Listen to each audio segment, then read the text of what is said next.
Normal delivery নিয়ে বিভিন্ন রকম মিসকনসেপশন মায়েদের মধ্যে দেখা যায়। ফলস্বরূপ অধিকাংশ মায়েরা নর্মাল ডেলিভারির মতো একটা ন্যাচারাল প্রসেসকে অ্যাভয়েড করেন শুধুমাত্র এইসব ভ্রান্ত ধারণার বশবর্তী হয়ে।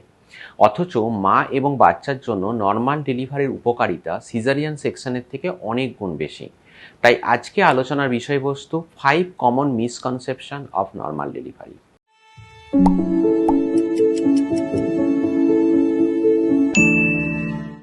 নমস্কার, আমি ডক্টর সুখময় পারি, কনসালটেন্ট obstetrician and gynecologist.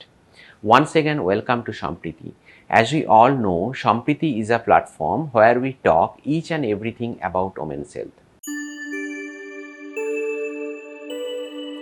যদিও নর্মাল ডেলিভারি প্রসেস অনেকটা সময় সাপেক্ষ এবং সাম এক্সটেন্ট পেনফুল, তবুও প্রপার প্রিপারেশন, সাপোর্ট এবং পেন ম্যানেজমেন্ট টেকনিক যেমন ব্রিদিং এক্সারসাইজ, রিল্যাক্সেশন টেকনিক ব্যথা অনেকটা কমিয়ে দেয়।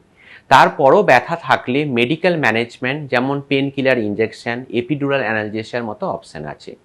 In fact normal delivery with epidural অ্যানালজেসিয়াকে পেনলেস নর্মাল ডেলিভারি বলে। তার মানে নর্মাল ডেলিভারির সময় কোনো রকম ব্যথা হয় না। নর্মাল ডেলিভারির পর কিছু কিছু মায়ের ইউরিনারি ইনকন্টিনেন্স মানে হাঁচি বা কাশি দিলে ইউরিন বেরিয়ে যায়, তবে সেটা সাময়িক। ডেলিভারির পর নিয়মিত পেলভিক ফ্লোর এক্সারসাইজ মানে কেজেল এক্সারসাইজ করলে পরবর্তী সময়ে এই সমস্যা থাকে না।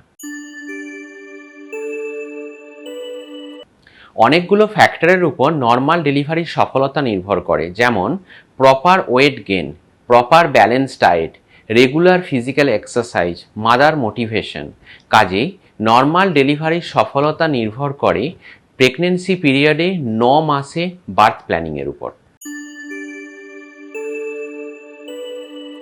সিজারিয়ান সেকশন হলো একটা সার্জিক্যাল প্রসিডিওর যার ইমিডিয়েট কমপ্লিকেশন আছে এবং পরবর্তী সময় নানা রকম শারীরিক সমস্যা আছে। নর্মাল ডেলিভারি হলো একটা ন্যাচারাল প্রসেস যা মা এবং বাচ্চা দুজনের জন্যই সেফেস্ট অপশন।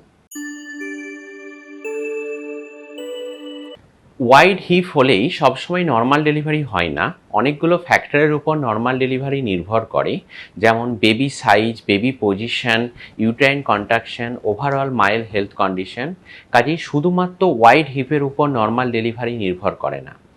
তাই এইসব ভ্রান্ত ধারণা সরিয়ে রেখে রেগুলার এক্সারসাইজ করুন, প্রপার ব্যালেন্স ডায়েট নিন এবং নর্মাল ডেলিভারির জন্য আপনার ডাক্তারবাবুর সাথে আলোচনা করুন। ধন্যবাদ।